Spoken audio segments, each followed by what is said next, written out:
What in the world is this new doodad? Start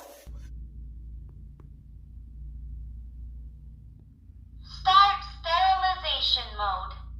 Well, it seems like they come up with everything. Mopping robots, vacuuming robots, now, well, vacuums that can kill viruses. Yeah, this is craziness.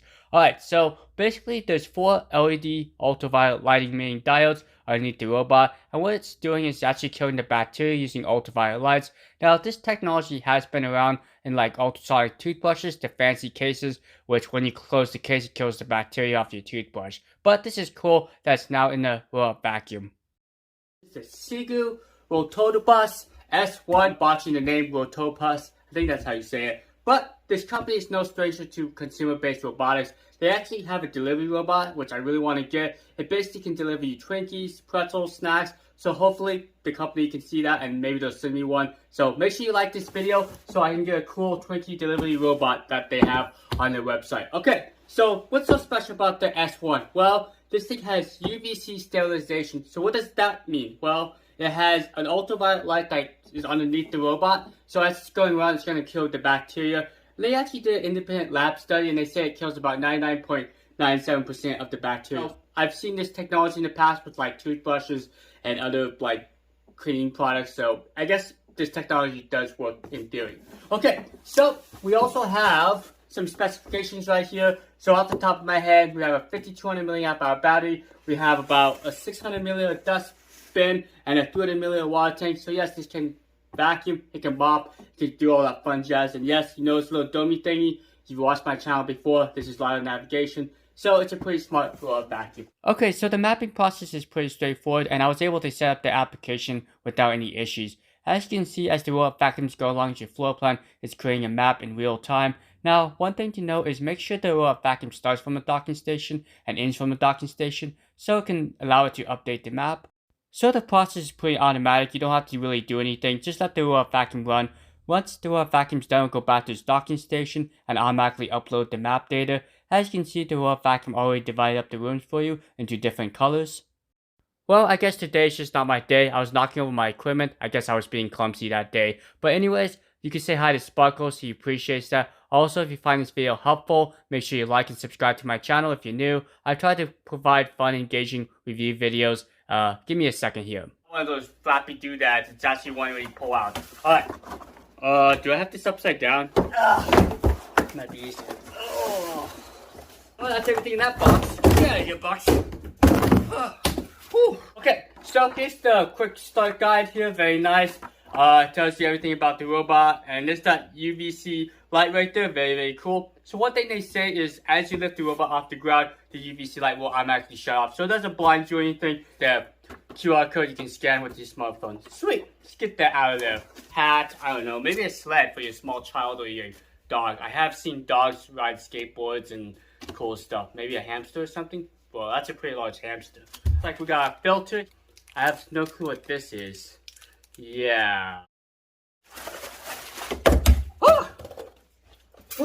Don't worry guys, I'm gonna edit that out. Alright, so here's the mopping tank. It looks like we have the dustbin right here. Very nice. And this is the water reservoir, 300 milliliters. And it's just held on by Velcro. So cool. I don't know, these bags are impossible. See how well this? Not too bad. Check out the robot. Get out of here, bag.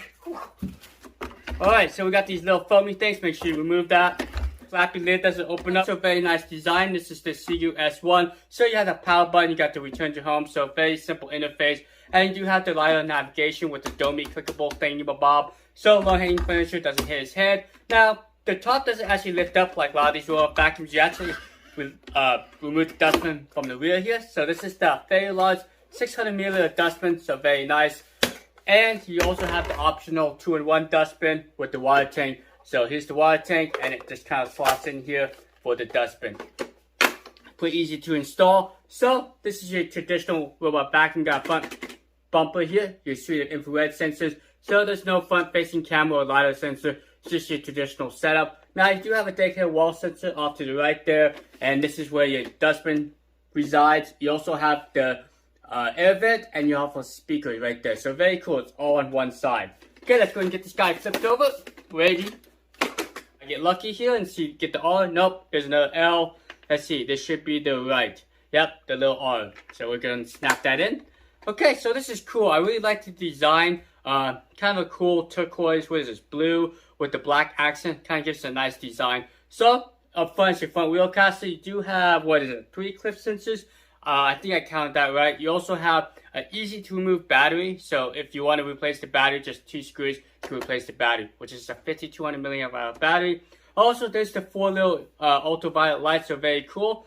And as you pick up the robot, these lights shut off so it doesn't shine in your eyes. So let's go check out the little extractor bar here.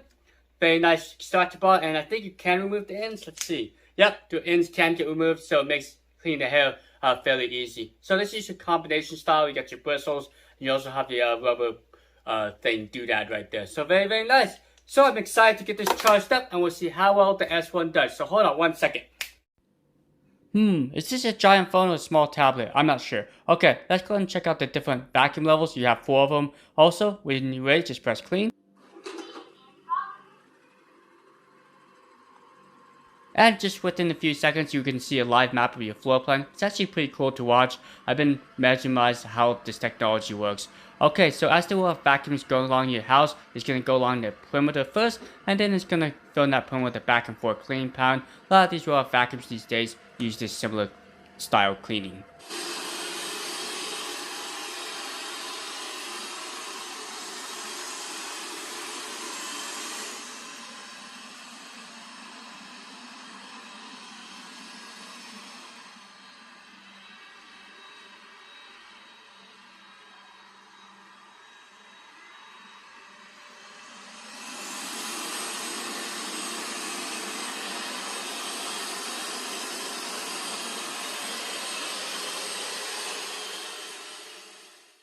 Okay, so one of the most asked questions I get on my channel is, what's the best robot vacuum for me? Is this the one I should get, or should I get something different? So what I tell people is, really look at your floor plan, look at how much money you want to spend. I think price is a huge factor, but you don't have to spend an arm and leg for a good robot vacuum. $1,000, in my personal opinion, is too much. Even $500 is definitely pricey. So maybe around $400 to $250 is a good price point if you want a good navigating robot vacuum with a lot of features. So this particular model, the SEEGO S1, is really designed for someone who wants that UVC sterilization, who is a big fan of ultraviolet light. Also, this robot vacuum does have mopping and vacuuming, and it has a pretty long battery life, around 2.5 hours, so it could easily cover a 2,600 square foot home. Now, this isn't for everyone. If you're looking for a more basic robot vacuum, or you don't want to spend about $400, check out my channel. I do have robot vacuums that are around the $150 mark. Also, if you want a self-emptying bin, unfortunately the SEEGO S1 does not offer that, so there's a lot of models out there for that option as well. Now, one thing that a lot of people have been kind of leaning towards is the front-facing technology, whether it be a front-facing camera or a LiDAR sensor up front. Now, in my personal testings, I noticed that the front-facing technology could be a hindrance, so I would prefer one that doesn't have it, like this particular model, since it can get closer to objects and they tend to clean better around objects. Let's go and see that. Starting area cleaning.